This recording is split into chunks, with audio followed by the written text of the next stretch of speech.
Muy buenas tardes, amados hermanos, mis hermanas, Dios les bendiga, mis pastores, mis pastoras también, les saludo cariñosamente a todos ustedes en el nombre del Señor Jesús, esperando que estén bien, que nuevamente la gracia del Señor sea con todos nosotros.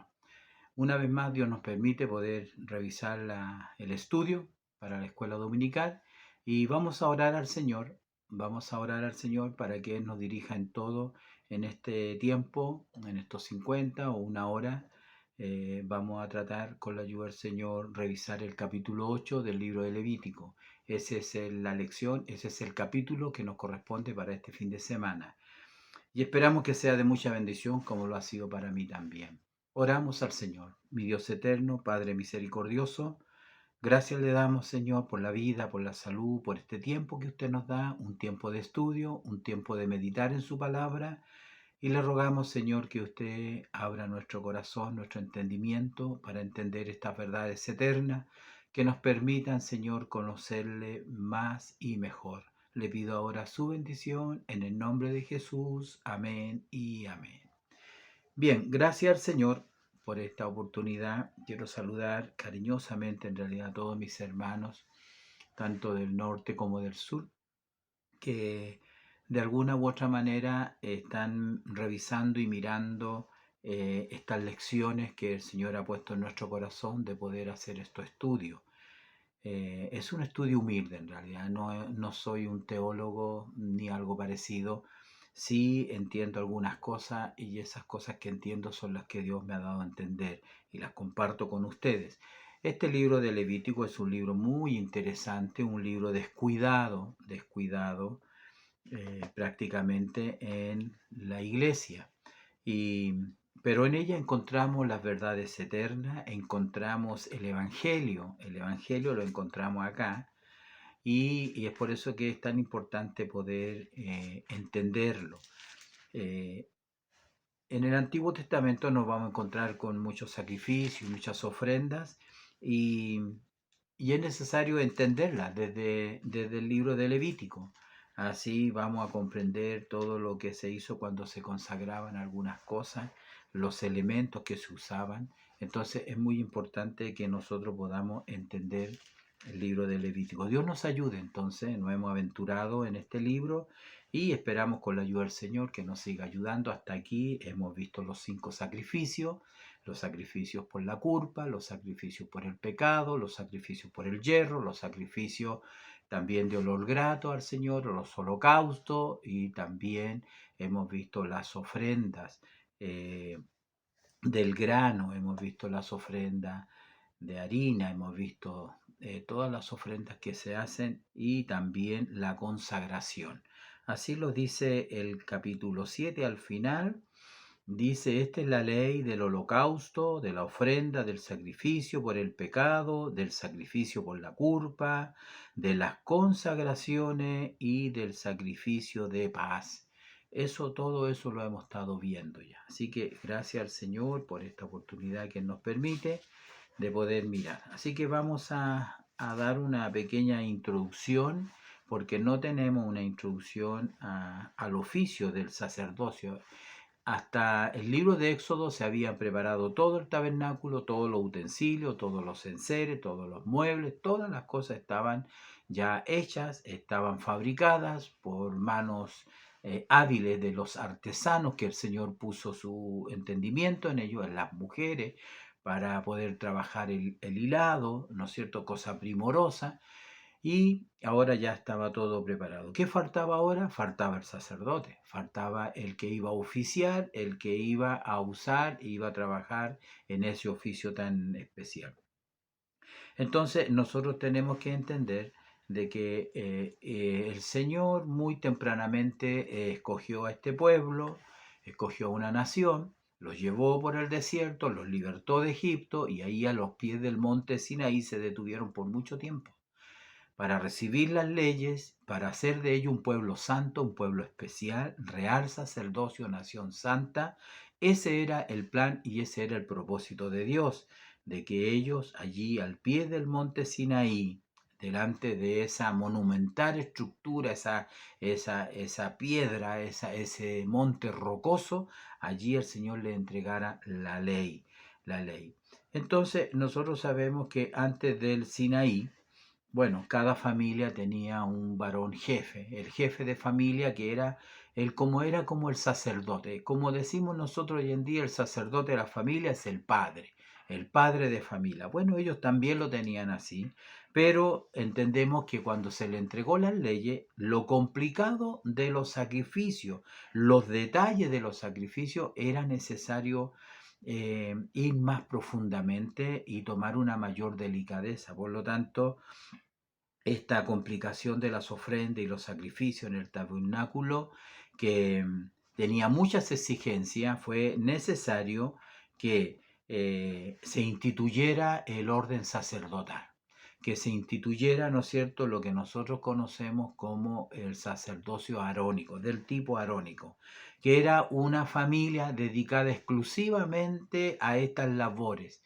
Eso era lo importante. Antes todos los padres de todas las tribus eran sacerdotes, ahora no. Ahora una sola familia iba a ser escogida para oficiar allí en el sacerdocio. Entonces fue necesario, como lo explico, por la complicación que tenían.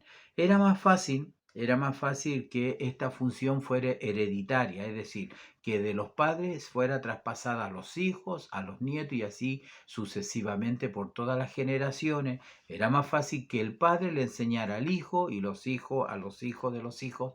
Entonces, eso era mucho más fácil. Digamos que ellos nacían ya con este oficio. Llegando a la edad adulta, a los 30 años, los hijos, podían ya oficiar en el sacerdocio, al igual como lo había hecho su padre. Ellos se jubilaban también a una edad bastante temprana. Ya ellos tenían edades donde, como podríamos nosotros, se jubilaban, no podrían oficiar.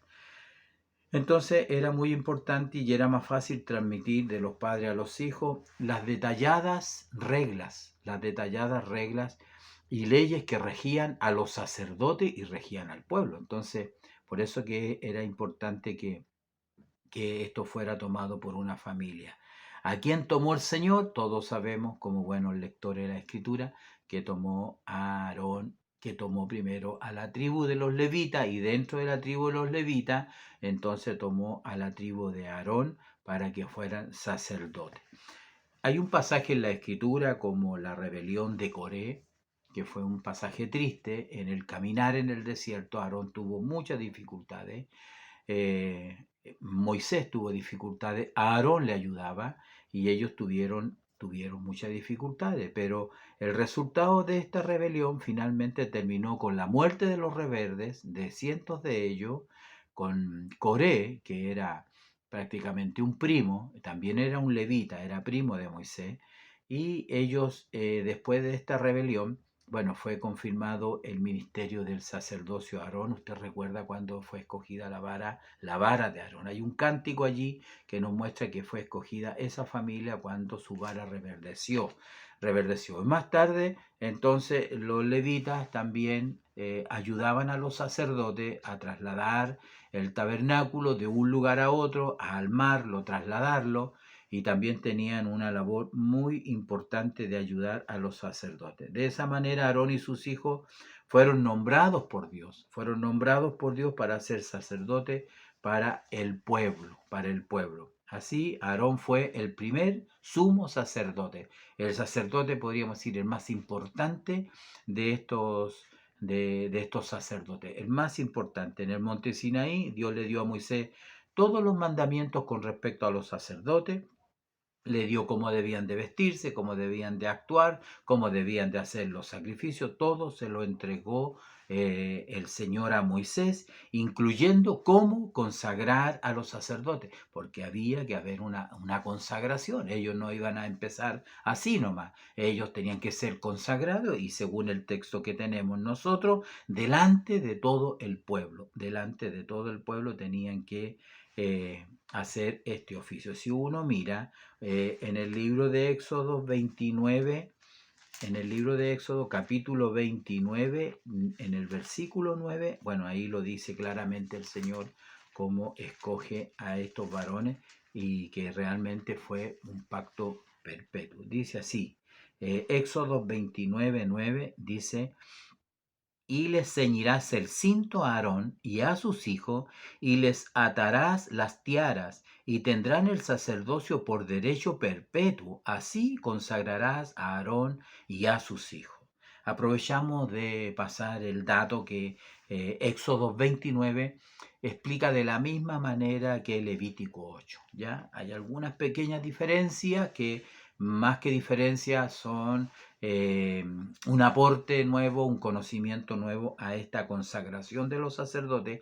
Éxodo 29, recomendado que usted lo lea todo el capítulo, se va a encontrar que es prácticamente casi lo mismo que Levítico 8, donde tenemos nuestra lectura bíblica, que la vamos a hacer porque se nos está pasando por alto, ¿ya? Entonces, estamos entusiasmados en este tema en realidad, y espero que usted también se entusiasme en estudiar, en leer la palabra del Señor. Entonces voy a leer lo que dice el expositor desde el 1 al 12, pero vamos a revisar todo el capítulo versículo por versículo. Y dice así, en el nombre del Señor Jesús.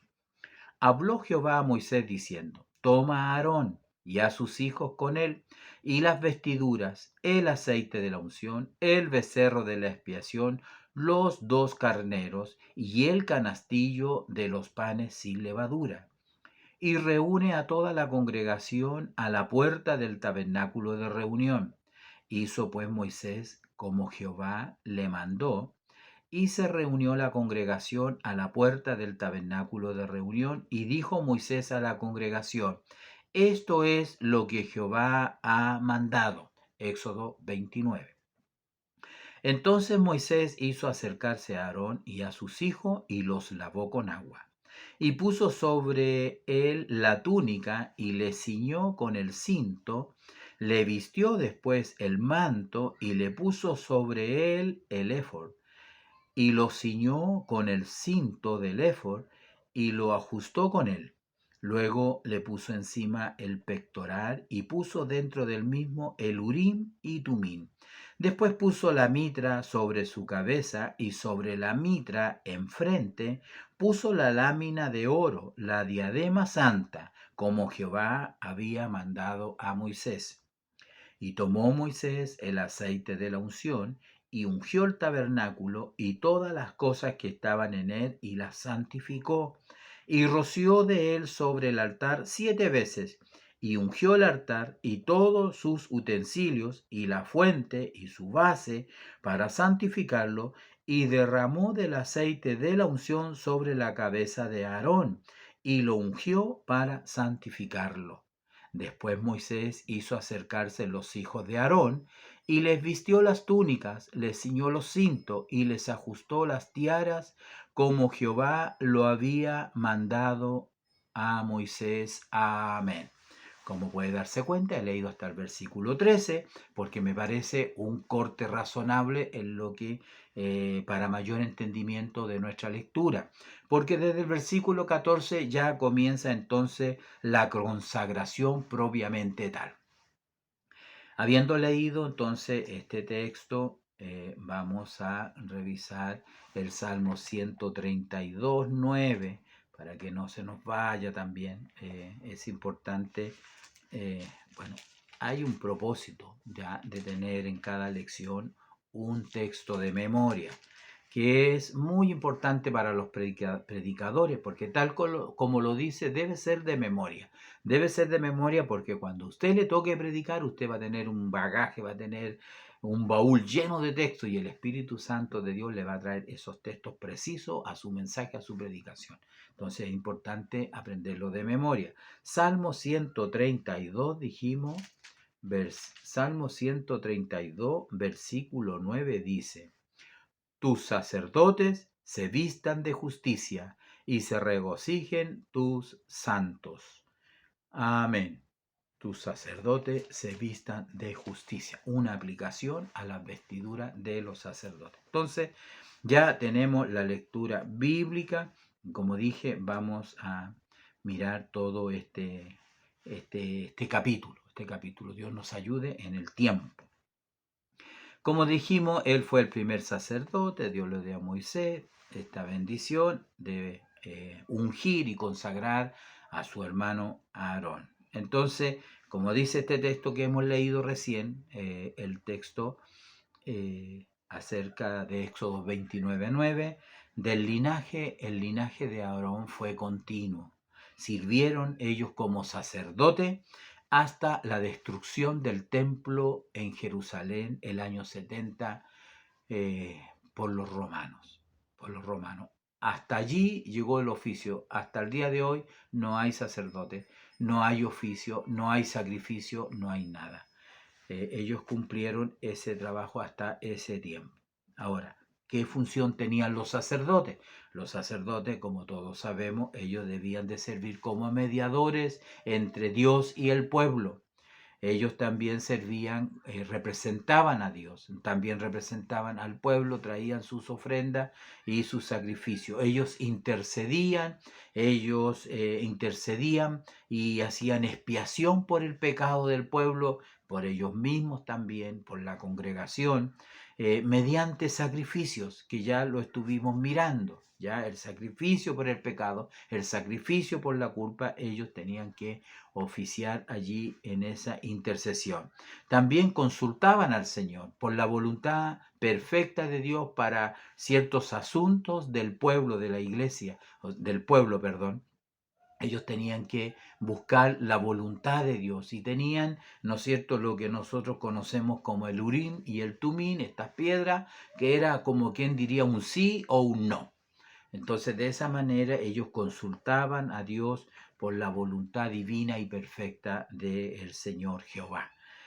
También una de las labores importantes del sacerdocio era interpretar la ley. Ellos la debían de conocer, pero perfectamente, y debían interpretarla y entregarla y enseñarla al pueblo.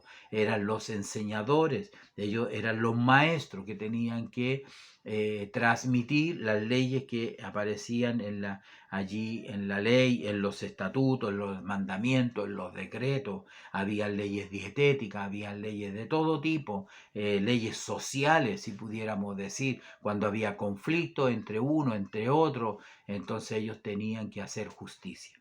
Entonces, la labor de ellos era muy importante lo que ellos hacían, no era algo así nomás a la ligera, sino que, por ejemplo, número 6, versículo del 1 al 2, quiero leer lo que dice: habló Jehová a Moisés diciendo, habla a los hijos de Israel y diles, el hombre o la mujer,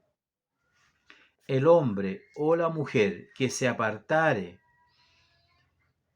haciendo voto de nazareo para dedicarse a Jehová, se abstendrá de vino y de sidra, no beberá vinagre de vino, ni vinagre de sidra, ni beberá ningún licor de uva, ni tampoco comerá uva fresca ni seca. ¿Se fija? Allí hay mandamientos de Dios que ellos tenían que conocerlo como, ¿no es cierto?, los decretos, los mandamientos que Dios tenía para cada uno. Y es una labor muy importante de los sacerdotes. Bien, vamos entonces a revisar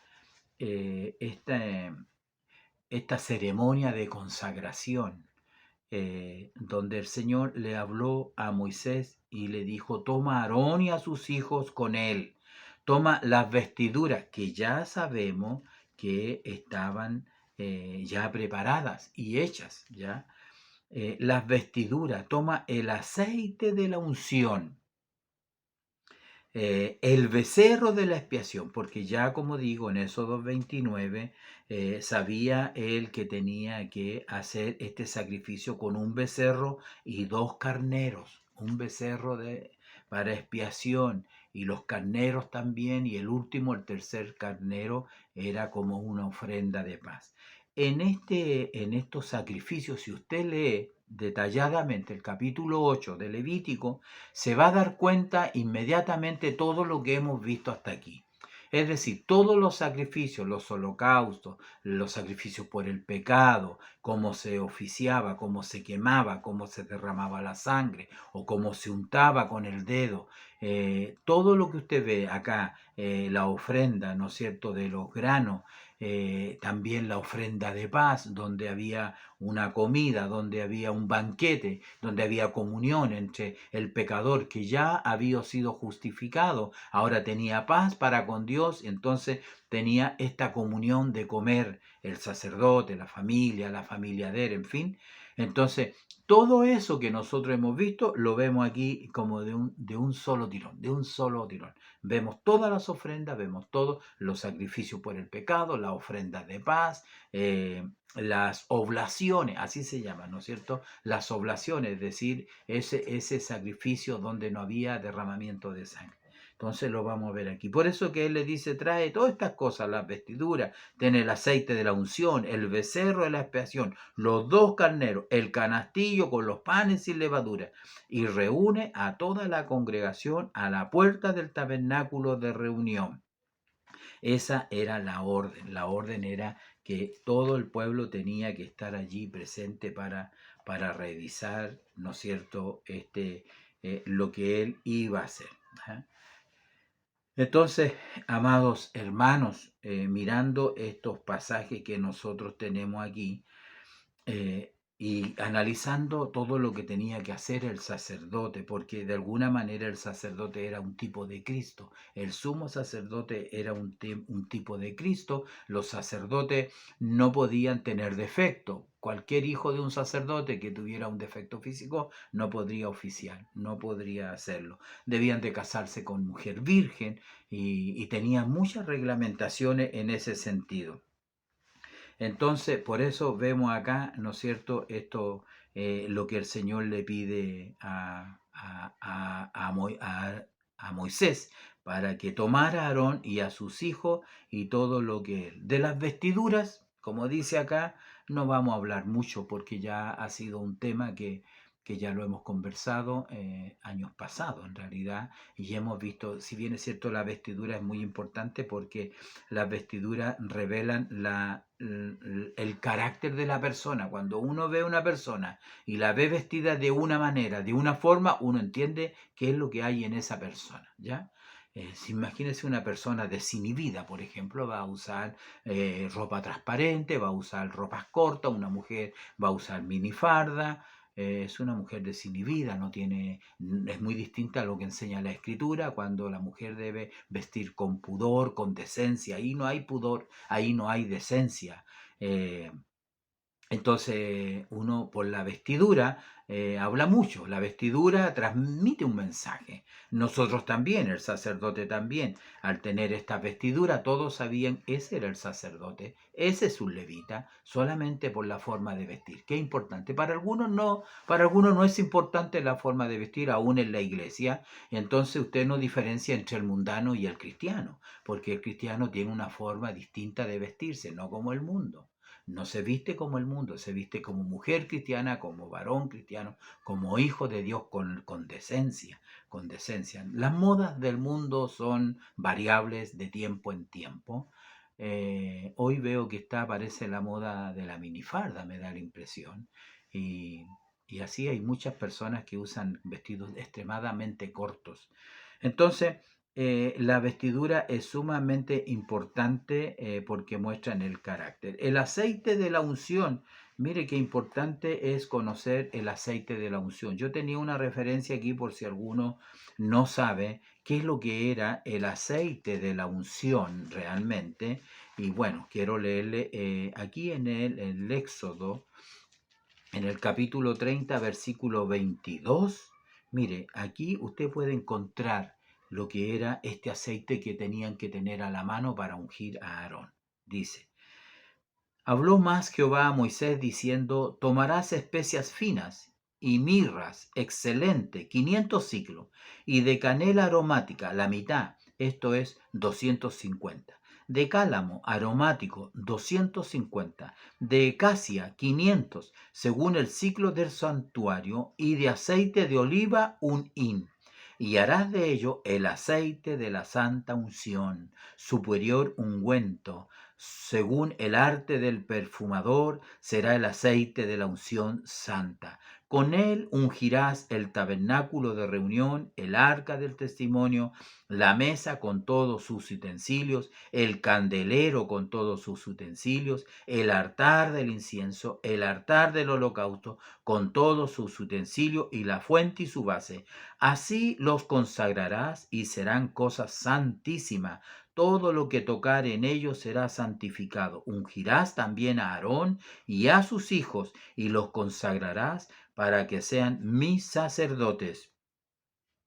Hablarás a los hijos de Israel diciendo, este será mi aceite de la santa unción por vuestras generaciones. Qué importante. Ahí está todo el detalle del aceite de la santa unción, como lo dice Éxodo. En Levítico solamente habla del aceite de la unción, pero entendemos que es el mismo. Y ya más abajo vemos que él hace eso. Unge los utensilios, unge el altar, unge el tabernáculo completamente unge también a Aarón y después posteriormente a sus hijos.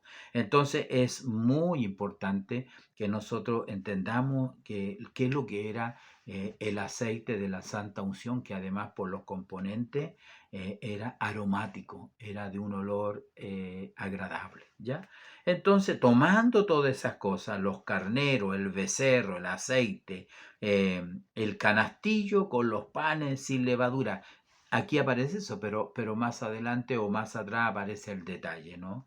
Hizo Moisés como Jehová le mandó y se reunió toda la congregación a la puerta del tabernáculo de reunión. Y dijo Moisés a la congregación, esto es lo que Jehová ha mandado hacer. Con eso cerramos la primera parte de esta lectura bíblica, donde tanto el primer versículo como el último versículo establecen que lo que Moisés está por hacer lo mandó el Señor Jehová. No era ocurrencia de él, no es ocurrencia de hombre, como a veces a algunos se le ocurren e inventan cosas para ungir a alguien, para ungir a un tal apóstol, etcétera. No, aquí lo que estamos viendo nosotros es la unción, la consagración de Aarón para comenzar su oficio de sumo sacerdote en medio del pueblo de Dios, y ya vimos cuál era su labor. Entonces, ¿dónde tenían que hacerlo? Delante de toda la congregación. Allí eso era muy importante. ¿Qué es lo primero que hizo? Bueno, lo primero que hizo fue la limpieza. Había que lavarlos. Y puso, dice el versículo 6, entonces Moisés hizo acercarse a Aarón y a sus hijos y los lavó con agua. ¿Era importante lavarse? Por supuesto que sí, están en el desierto y necesitaban lavarse, necesitaban despojarse primero de sus vestiduras normales y luego ellos lavarse. Era un acto de lavamiento, era un ritual de lavamiento, ¿ya? Era un ritual de lavamiento.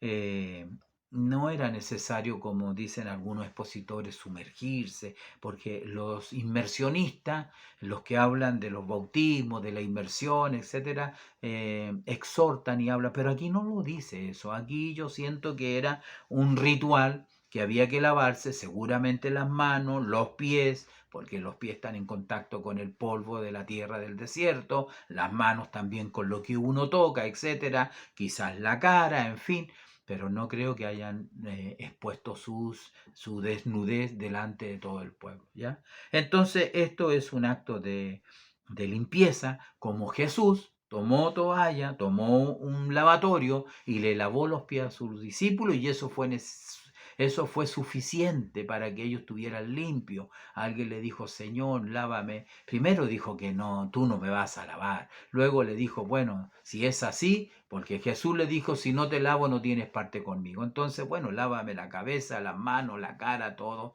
El Señor le dijo, no es necesario, no, porque ya estáis limpio por la palabra. Entonces, eso fue lo que primero tuvieron que hacer, una limpieza delante del pueblo. Cuando uno va a la limpieza y ellos van a la limpieza, algunos interpretan que era un acto de humillación, todos creemos estar limpios, pero es como cuando el ministro, cuando el predicador llama al altar a aquellos que quieran recibir al Señor, a aquellos que quieran buscar al Señor. Entonces algunos no pasan, otros sí, uno les da vergüenza porque van a pasar delante de toda la congregación y hay todo un conflicto en la mente, en el corazón de la persona, un poco ellos ahora tenían que lavarse, tenían que estar limpios para poder ser usados por el Señor, ¿ya?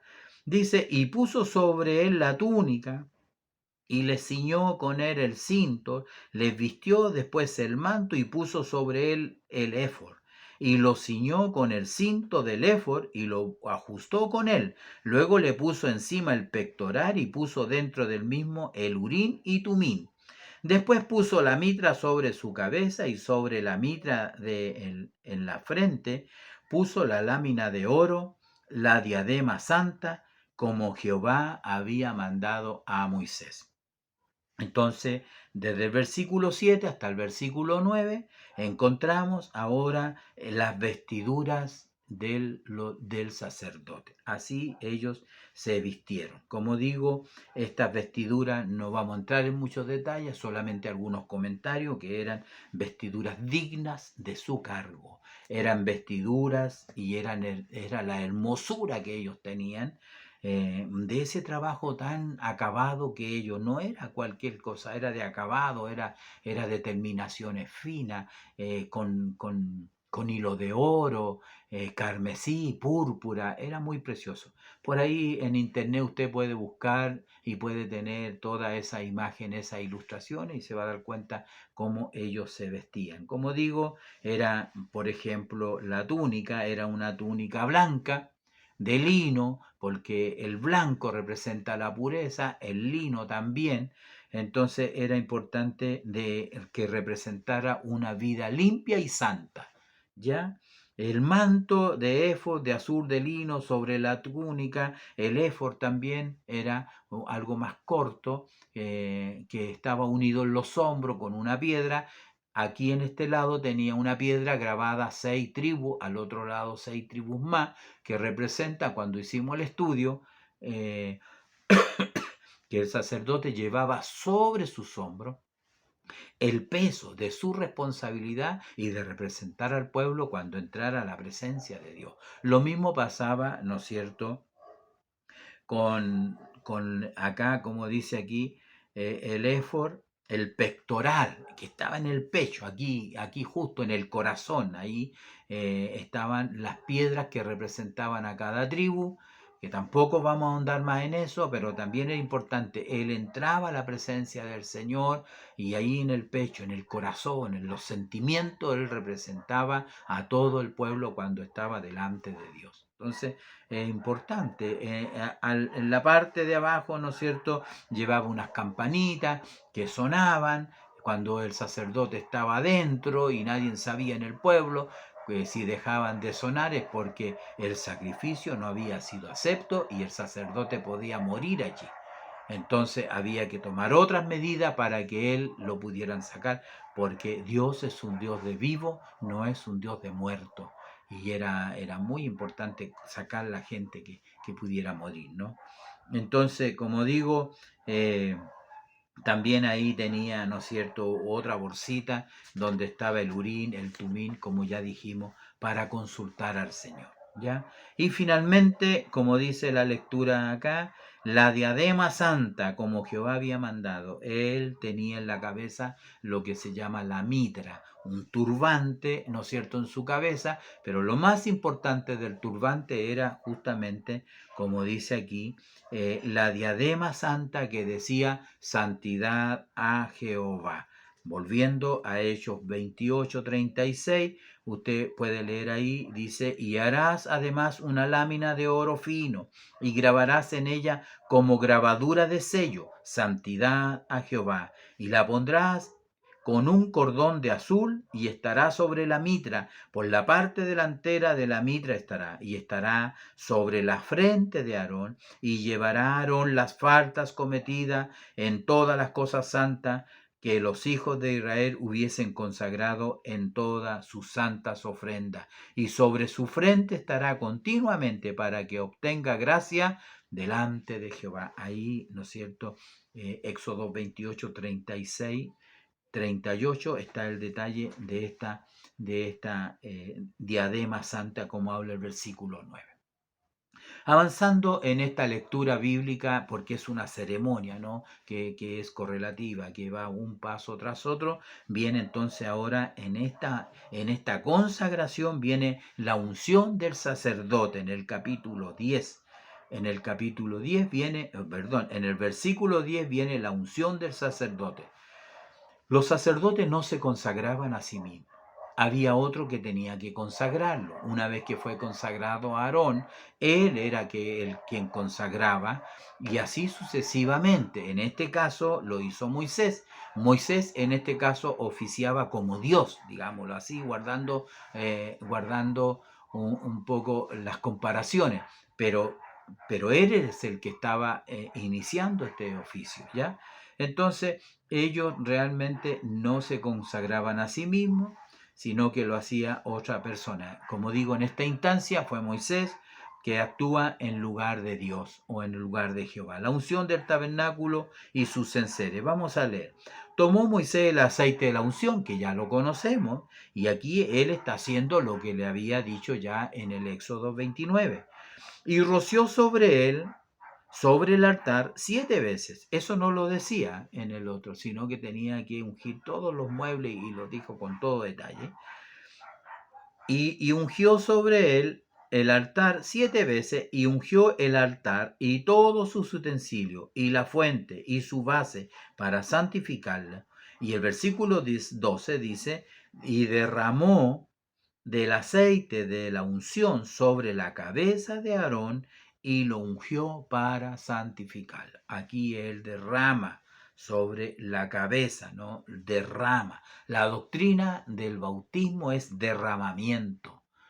Derramamiento, no es inmersión. Nadie se sumerge en el Espíritu, porque entendemos que el Espíritu Santo de Dios o el aceite es símbolo del Espíritu Santo. Aquí está el aceite simbolizando el Espíritu Santo sobre la cabeza de este sacerdote, y como digo, lo derrama. Y vuelvo a insistir, la doctrina es derramamiento. Cuando usted le hable a los inmersionistas acerca del bautismo del agua, que es lo anterior al bautismo en el Espíritu Santo, porque alguien dijo, Juan bautizó en agua, mas yo bautizo en el Espíritu Santo y fuego.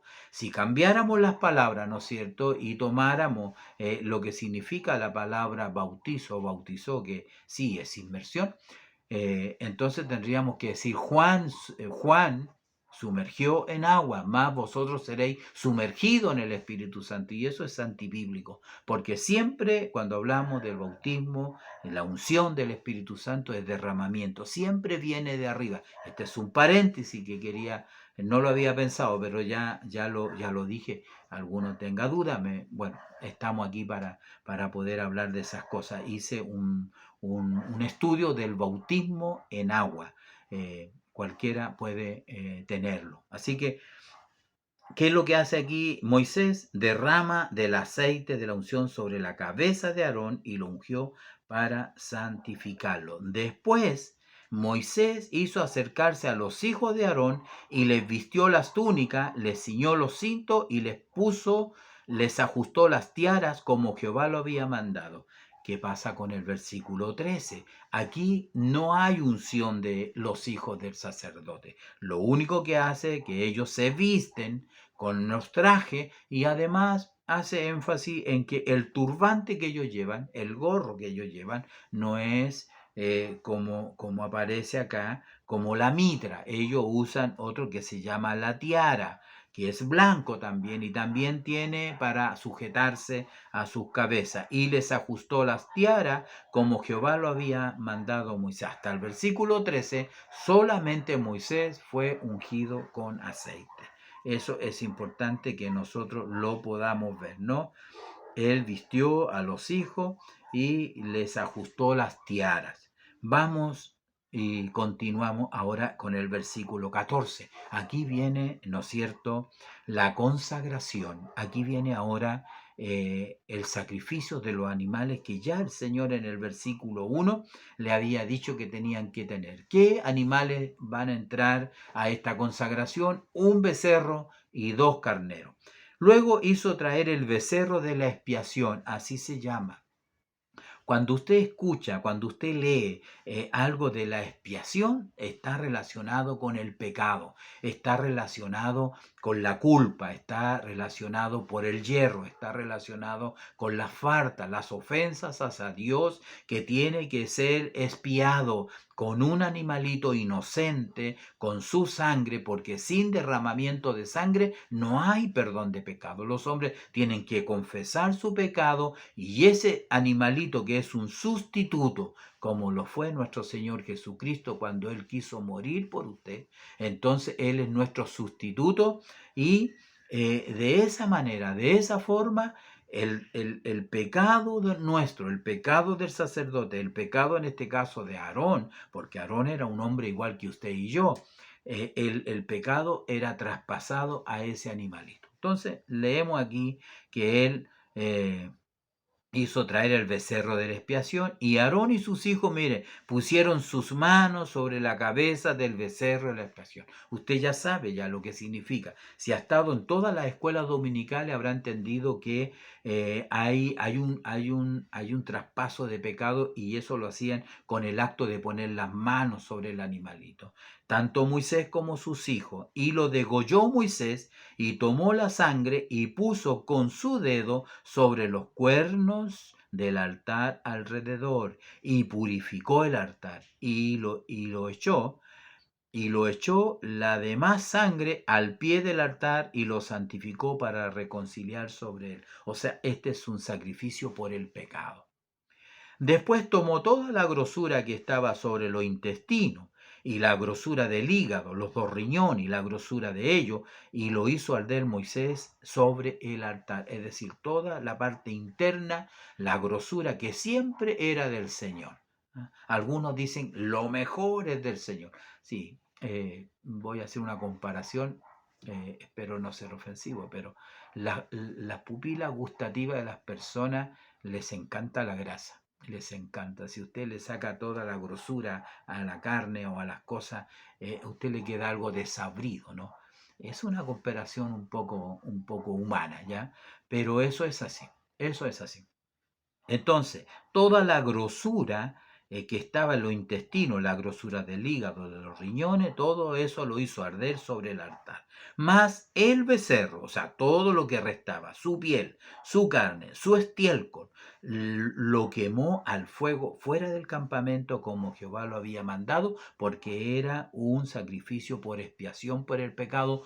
Todo completamente se quemaba y se quemaba en este caso fuera del campamento como Jehová lo había mandado. Si usted busca este sacrificio, lo va a encontrar en la ofrenda por el pecado.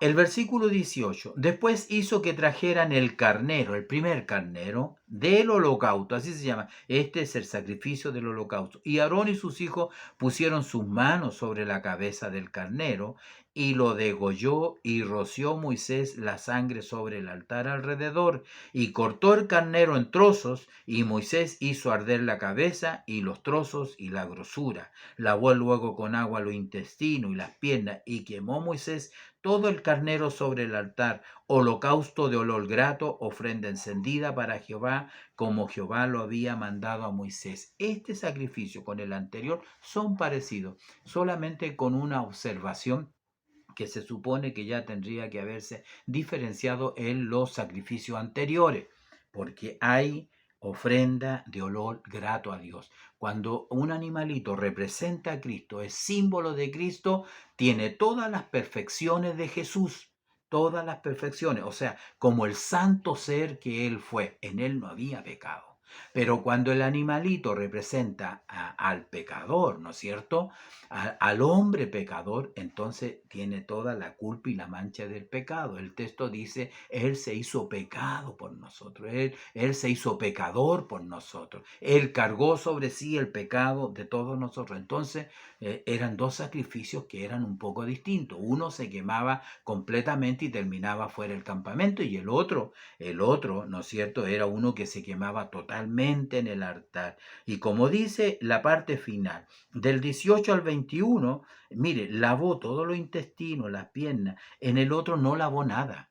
En este caso, sobre el altar del holocausto, olor grato. Algunos interpretan que el olor no grato era que Dios no lo recibía. No quiere decir eso. Lo que sí tiene que ver es que si esto era olor grato, lo otro eran olor no grato, porque representaban al pecador, representaban a Jesús, pero con el pecado sobre sí, ¿ya? Padre, ¿por qué me has abandonado? Algunos interpretan porque Dios quita la mirada de él, porque ve el pecado allí en la cruz, porque Él está cargando el pecado de todos los hombres. Algunos no entienden eso, pero así se interpreta, porque todos estos sacrificios de estos animalitos, todos representan a Cristo. Todos representan a Cristo, pero entendamos que Cristo de alguna manera, Él es santo, en Él no hay pecado, en Él no hay maldad. Son la divinidad de Cristo, la pureza de Cristo, la santidad de Cristo. Y este sacrificio, ¿no es cierto? La diferencia está que todo lo hace arder sobre el altar, sobre el altar.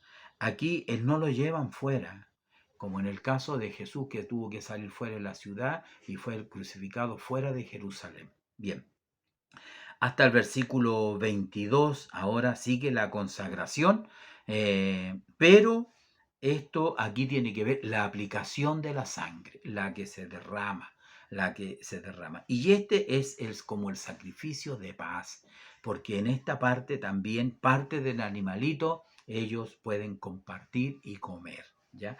En ninguno de los otros dos sucedió esto, pero aquí sí, porque aquí se supone que ya el hombre estaba santificado, Aarón y sus hijos estaban santificados, ya no había pecado en ellos, ahora tenían comunión con Dios, como decimos nosotros, justificados pues por la paz, justificados pues tenemos paz para con el Padre por medio de Jesucristo. Cuando uno tiene comunión con Dios, entonces se goza, disfruta de la bendición de Dios, de la comunión con Dios, de la compañía de Dios, y usted va al culto y alaba a Dios libremente porque en usted no hay pecado, ha sido expiado su pecado y usted ya se va a la casa no como llegó, llegó con carga, llegó con ofensa, llegó con pecado, las confesó y luego se va con esa comunión especial del Señor.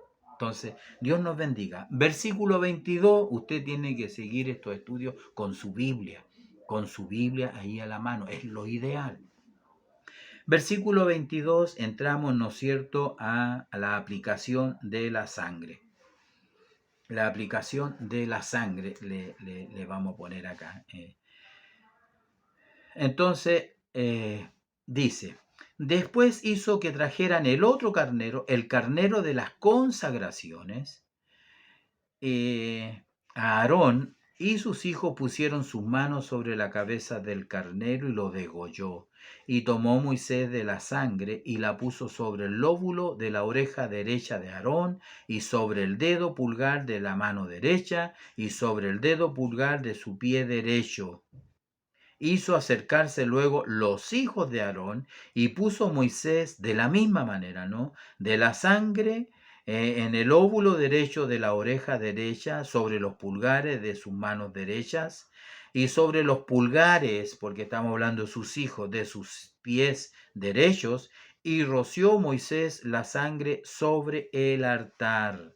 Hasta allí vamos a dejar 24, y para explicar un poquito qué es lo que está haciendo Moisés cuando aplica la sangre al lóbulo de la oreja, al pulgar de la mano derecha y al pulgar del pie derecho. Básicamente y simplemente esto tiene que ver que él consagra su oído para oír a la voz de Dios.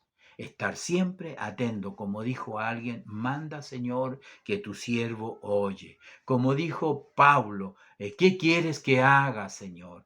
O Samuel, un niño, ¿no? Cuando lo llamó Dios, entonces el sacerdote le dijo, cuando Dios te llame, tú tienes que decirle, habla Señor, que tu siervo oye. Qué importante es oír la voz de Dios. Y qué importante era que Aarón escuchara la voz de Dios, el mensaje de Dios. Recuerde que él había llevado al pueblo a la idolatría cuando levantó un becerro de oro. Aarón era un hombre que necesitaba también ser consagrado, porque él fue un hombre pecador también. Él murmuró contra Moisés, tuvo varias falencias, eso le costó que él no entrara a la tierra prometida. Entonces ahora era necesario que él pusiera toda atención, pusiera todo su oído a oír la voz de Dios. Pues como decimos nosotros, no hablan por aquí, se nos sale por acá. No debemos tener oídos incircuncisos, tenemos que escuchar la voz de Dios, el mandato de Dios. Vamos al culto, vamos a la reunión y ahí está el consejo de su palabra y nosotros tenemos que estar oyendo la voz del Señor. Eso es lo que quería Dios, pero no debemos ser oidores olvidadizos, tenemos que oír y poner en práctica. Tenemos que poner en práctica lo que el Señor. Entonces las manitos son importantes y en este caso el purgar es importante, porque el pulgar, yo creo que todos los dedos son importantes, pero el pulgar es, a mi juicio, uno de los más importantes, porque esta es la tenaza que uno tiene. Con esto uno toma, afirma, se aferra. Si usted no tiene el pulgar, no tiene cómo tomar, no tiene firmeza. Por eso Josué le cortaba los pulgares a los reyes enemigos. Les cortaba los pulgares. Y de los pies. ¿Qué pasa si usted le cortan el dedo del pie, el pulgar del dedo del pie? Usted no tiene estabilidad, usted no tiene cómo afirmarse, usted no tiene cómo caminar. Entonces tiene que oír, tiene que hacer la obra de Dios y tiene que caminar en los caminos del Señor. Tiene que andar en la senda de justicia, tiene que andar en la senda de verdad, en este camino angosto, este camino llamado de santidad. Entonces eso es lo que significa esta aplicación de la sangre en los sacerdotes y en este caso en los hijos también, ¿no? Entonces es muy importante lo que tenemos nosotros, lo que el Señor nos da en esta hora. Mientras sigue avanzando los minutos, ya vamos a concluir. Dice que después tomó la grosura, la cola, toda la grosura que estaba sobre los intestinos, la grosura del hígado y los dos riñones y la grosura de ellos y la espaldilla derecha y del canastillo, que ya hablamos en la primera parte, en los primeros versículos, que el canastillo tenía los panes sin levadura, que estaban delante de Jehová, había una torta sin levadura, una torta de pan de aceite, o untada en aceite, dice en otras partes, o una hojaldre, y lo puso con la grosura y con la espaldilla derecha. Y estamos hablando de grosura. ¿Qué cree usted que hizo? Lo quemó, lo llevó al altar del sacrificio y ahí lo quemó. Dice, y lo puso todo en las manos de Aarón. Antes de quemarlo, bueno, un detalle ahí. Versículo 27. Es importante poner las manos allí para recibir eso. Algunos estudiosos le llaman las manos llenas. Moisés toma todo eso y lo pone en las manos del sacerdote y de sus hijos. De allí en adelante ellos iban a vivir por la misericordia de Dios. De allí en adelante ellos iban a vivir de lo que el pueblo trajera. De allí en adelante ellos dependían únicamente del Señor, del Señor. Así entonces ellos lo puso en las manos de Aarón y en las manos de sus hijos y lo hizo mecerlo como ofrenda mecida delante de Jehová. Ellos levantaban la ofrenda al Señor, se la ofrecían y después tomó esas cosas Moisés nuevamente de las manos de ellos, se la devolvieron a Moisés y dice que Moisés las hizo arder en el altar sobre el holocausto, eran las consagraciones en olor grato, ofrenda encendida a Jehová. Y como ya estaba estipulado, ¿no es cierto? Todo aquel que oficiaba delante del Señor tenía que tener una parte. El sacerdote tenía que recibir una parte de aquellos que venían y traían ese sacrificio. No todo se quemaba, había una parte que se comía. Como en este caso, exclusivo y único, era Moisés quien estaba oficiando, por lo tanto dice, y tomó Moisés el pecho y lo meció de igual manera, ofrenda mecida delante de Jehová del carnero y de las consagraciones, aquella fue la parte de Moisés ahora. Digo que fue la única vez, la primera y única vez el que él tomó parte del sacrificio, porque de ahí en adelante los sacerdotes tenían que hacer los sacrificios, no Moisés. Aarón era el sacerdote y luego Eleazar, que le continuó en el cargo.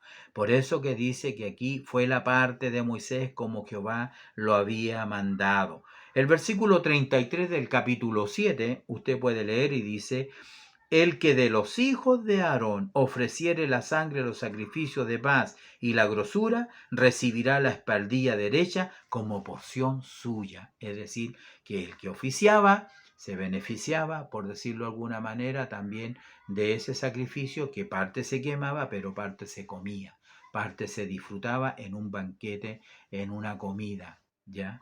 Entonces así termina el versículo 29. Luego tomó Moisés del aceite de la unción y de la sangre que estaba sobre el altar, y roció sobre Aarón y sobre sus vestiduras y sobre sus hijos y sobre la vestidura de sus hijos con él, y santificó a Aarón y a sus hijos y a sus hijos y las vestiduras de sus hijos con él, que es lo que consagra completamente todo aquí. Recién la sangre y el aceite de la unción es esparcida, me imagino yo, porque dice que roció.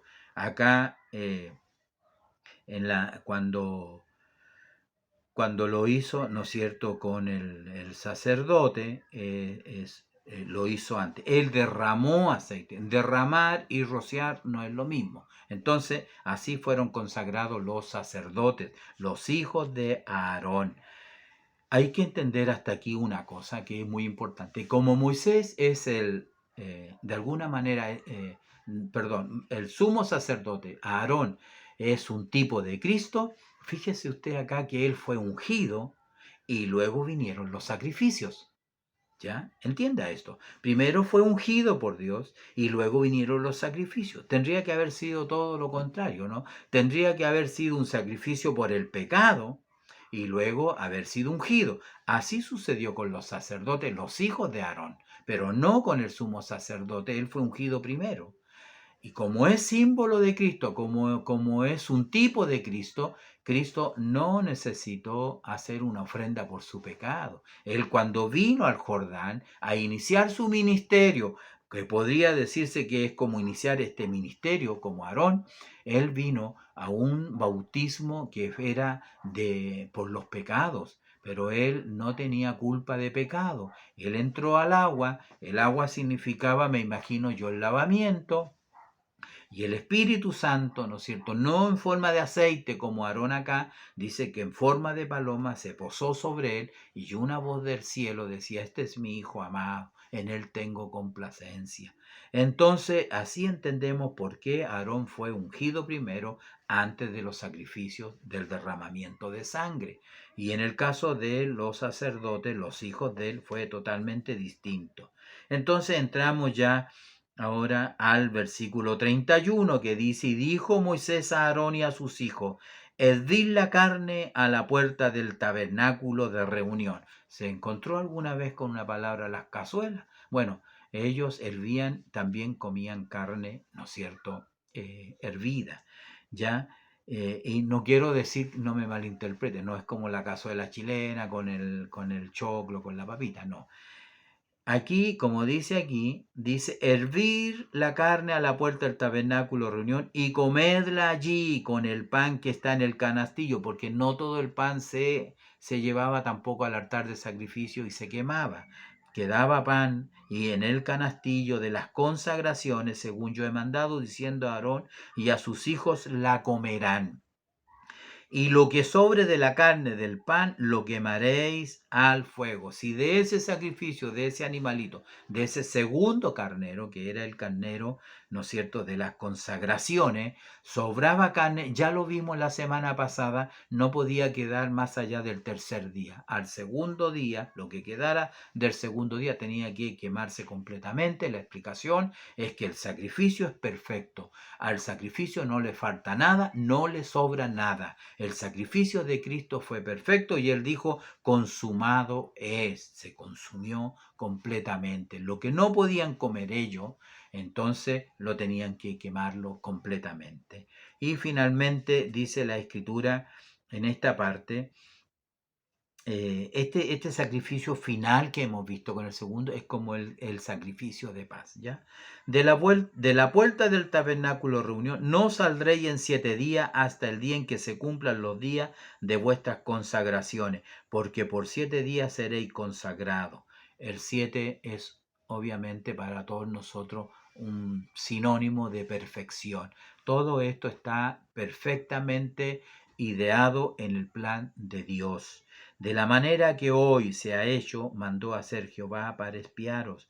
A la puerta pues del tabernáculo reunión estaréis día y noche por 7 días, y guardaréis la ordenanza delante de Jehová, para que no muráis, porque así me ha sido mandado. Y Aarón y sus hijos hicieron todas las cosas que mandó Jehová por medio de Moisés. Un hermoso texto, el 36, para finalizar este capítulo 8. Ojalá nosotros también fuésemos siempre así.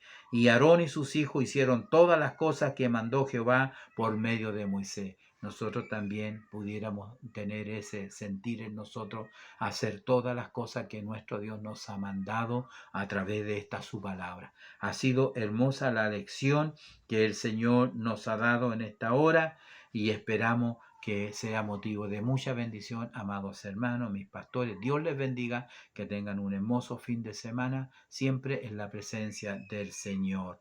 Así que ese es nuestro deseo, que el Señor nos bendiga, Él nos ayude, para que de esa manera nosotros podamos honrar al Señor. Que el Dios les bendiga y les guarde por siempre. Lo que he dicho para la honra y la gloria del Señor.